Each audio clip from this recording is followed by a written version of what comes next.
I think America is a place of optimism. You had to be an optimist to think that we could defeat one of the world's great powers and gain our independence. We would never have been able to win the Revolutionary War if it were not for the contributions of African Americans and Native Americans. And that wasn't always something that was pointed out in the history books that I had to deal with in the 50s and 60s. So I wanted to change that dynamic, and I think that that's what this should be about. Fall, 1781. Black patriot James Armistead has risked life and limb to deliver vital intel to the Continental Army, leading to Britain's surrender.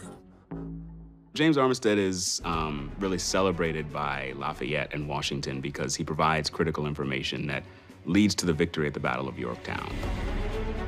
Armistead identifies so closely with the revolution, he will one day take the name of his celebrated French commander. But tragically, while the new nation has won its freedom, James Armistead Lafayette has not won his.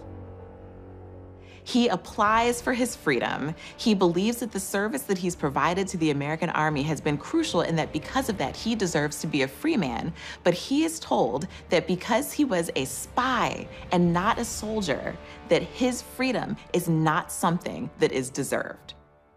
The way that they tried to re-enslave James Armistead was very shameful.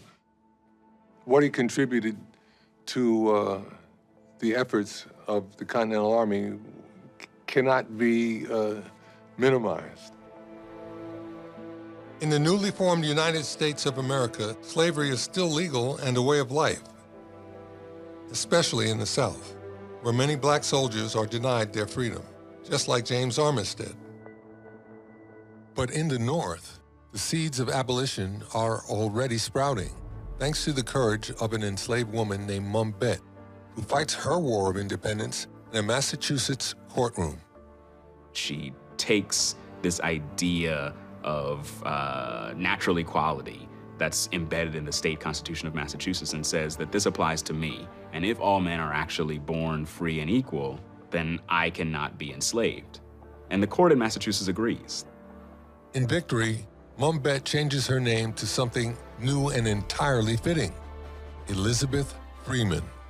She's not the only person that does this. There are men whose surnames are Freeman and Liberty and Self. And how powerful is that to think about these people of African descent who are literally trying to claim this status with their names?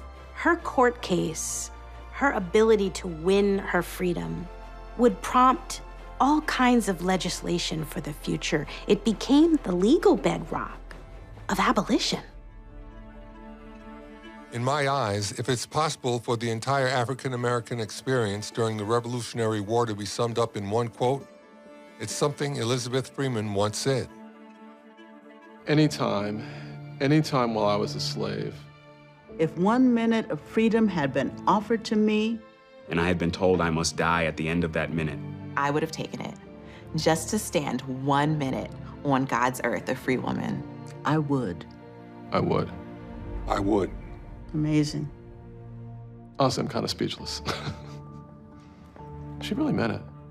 She really meant it. And I think it just says something about the depth of loss and the feeling that there is something out there that's so precious that even to grasp it for a moment is better than to be deprived of it interminably.